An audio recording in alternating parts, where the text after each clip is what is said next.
Clear হবে না জিনিসগুলি।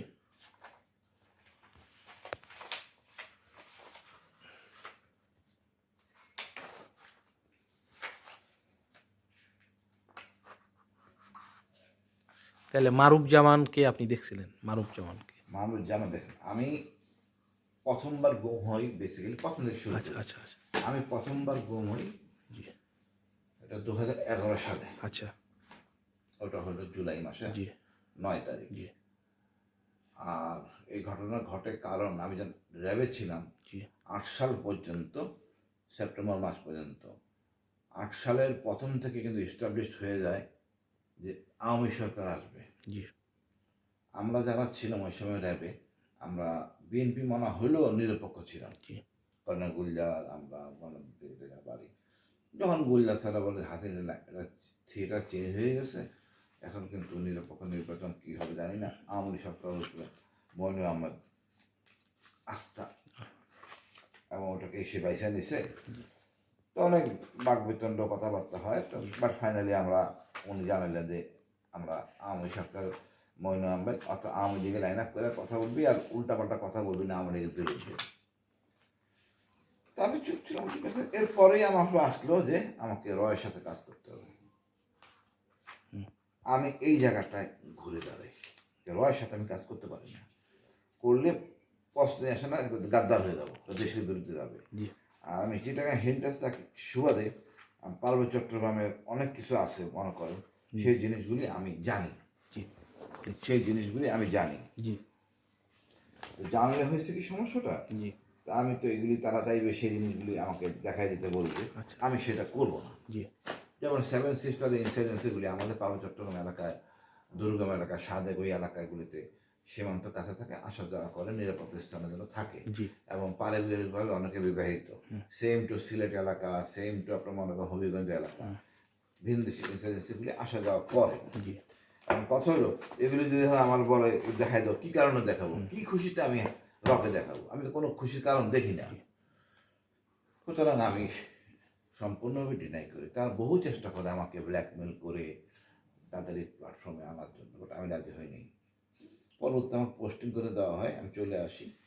তখন তারা খুঁজতে থাকে যে কীভাবে একে আইনের আওতায় আনা যায়। এছাড়া ছিল আমরা ফজলে করিম এমপি, জি তার একটা কাজ আমি করি নাই শেষ বেলায়। উনি একটা আপত্তিকর জিনিস নিয়ে আসলেন, ওনার একটা সার্ভিং চেয়ারম্যান, যেটার নাম জাফর চেয়ারম্যান, ফজলে করিম এমপি এটা কোন? রাউজানের রাউজানের এমপি, রাউজানের আচ্ছা আচ্ছা ফজলে করিম এমপি রাউজানের চেয়ারম্যান জি মারতে হবে। তো জি মারা তো বললে মারা যায় না, না কারণ লাগে। ডকুমেন্ট যা বলে, উনি মামলা আছে অনেক আসামি, তাকে ধরা হয় কিন্তু মারা হয় না। তার সাথে যখন আমি সবসময় আমি একটা জিনিস মেনটেন করি, আমি যাকে যাই কিছু কঠোর হোক না কেন জি বা শিথিল হোক, আমি কথা বলি নিজে। জি তো নিজে কথা বললে তখন সেই ছেলেটা বলে, চেয়ারম্যান, যে আমি যে পর্যন্ত এই পর্যন্ত যা হত্যা করছি তার চেয়ে 3 গুণ আমি মানুষ আরো বেশি কিছু অপরাধ। আচ্ছা আমি বললাম তোমার এত সাহস কেন করলাম? তা সম্পূর্ণ এমপি সাহেবের আদেশে করছি। এখন আমাকে বলছে আমার আপন আত্মীয়কে হত্যা করার জন্য, আমি করি নাই বিধায় আপনারা আমাকে ধরে নিয়ে এসেছেন মারার জন্য। জি তখন আমার কিউরিয়াসিটি জাগে যে কী কারণে আপনি এত মানুষ মারলেন, কী দিয়ে মারলেন? তো বললো যে স্যার আমার কাছে AK-47 ছিল। কোথায় পাইছো? তখন সে শপথ করে বলে কম করে হলো 12টা AK-47, ওরা একটা LMG ফজলে করিম এমপি আমাকে দেয়, পিস্তল রিভলভার বাদ। বোঝেন, আমাকে তো ব্যক্তিগত জীবনে আমি মনে করি বা ব্যক্তিগত মনে করি দুটা জিনিস, একটা লোক তখনই হিংস্র হয়, আতঙ্কের জায়গায় দাঁড়ায়, যখন তার কাছে অবৈধ অস্ত্র থাকে, আচ্ছা 1। আর 2 হইল আপনি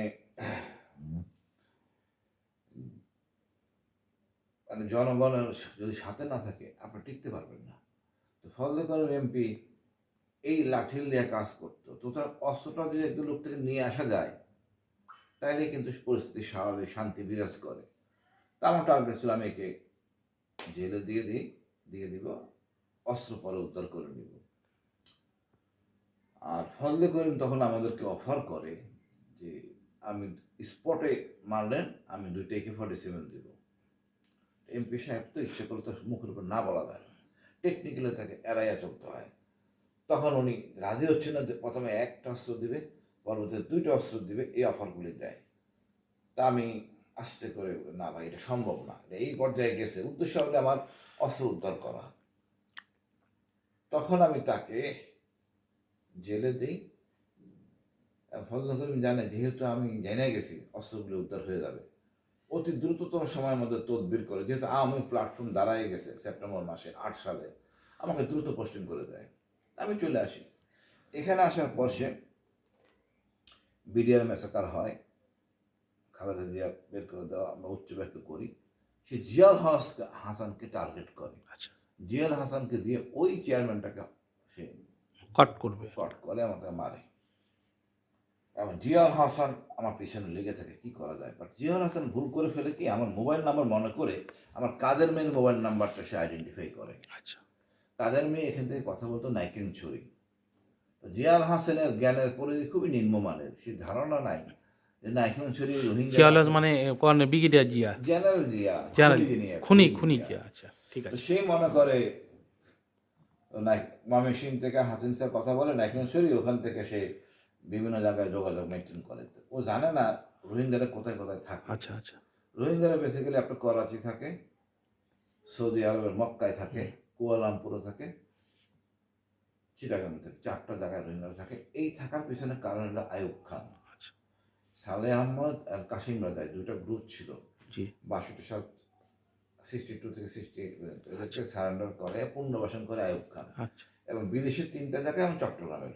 আচ্ছা, ওরা মূলত সে জায়গায় কথা বলে, কেমন কথা বলে, ফোন ফেসের দোকান থেকে কথা বলে। নাইকেনছড়ির সাথেই হলো একটা গর্জনিয়া নামের একটা জায়গা, আচ্ছা, যেটা বিলংস টু কক্সবাজার ডিস্ট্রিক্ট। আচ্ছা, একটা প্যাচ ঢুকে যায় বাইশেরি হয়ে, ওখানে একটা টাওয়ার আছে, সেই টাওয়ারের সুবিধা নিয়ে এরা কথা বলে সিটি সেল নাম্বার দিয়ে। আচ্ছা, সিটি সেল নাম্বারটা সুবিধা হলো কি, রোহিঙ্গারা এই নাম্বারটা ইউজ করে এটাতে মংলু পর্যন্ত কথা বলা যায়, আচ্ছা, নাম্বার 1। নাম্বার 2, এই সিটি সেল দিয়ে বিভিন্ন দেশে কথা বলে। আর সিটি সেল একটা সুবিধা হলো গিয়া, আপনি এটা দিয়ে আপনি ইচ্ছা করলেই মনিটর করতে পারবেন না, কথা রেকর্ড করতে পারবেন না, ওই জিএসএম সিস্টেমের জন্য। অন্য অন্যগুলি করা যায়, এটা করা যায় না।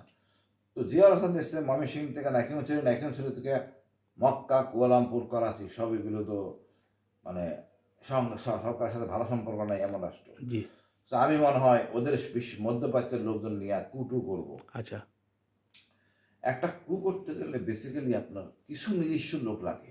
আচ্ছা, একটা ব্যাটালিয়ান না থাকবে, একটা কোম্পানি না থাকবে, একটা প্ল্যাটুন, নিজস্ব হার্ড হার্ড কোট, আমি এলাম একটা ইনস্টিটিউশন, আর্টডগে পোস্টিং, 3 জনের একটা ম্যাচ ওয়েটার ভাই। তার যদি এই আইকিউ না থাকে, দ্যাট ইনক্লুড সেনাপ্রধান, তার যদি আইকিউ লেভেল যদি এত দুর্বল থাকে, তাহলে আর কিছু বলার নাই আমার।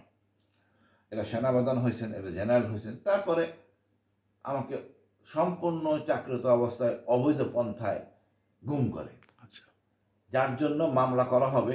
গুম কমিশনে দেওয়া হয়েছে, তারা সার্টিফাই করুন ঘটনা সত্য কিনা, মামলা হবে। আচ্ছা, এবং আমি জানি সেনাপ্রধান, যেন মাইনুর, অনেকের অনেক স্বার্থ ছিল, সবাই আইনের রাস্তায় চলে আসবে। আমাকে তখন তারা গোপালগঞ্জের সেট আপ টিম ঠিক করে।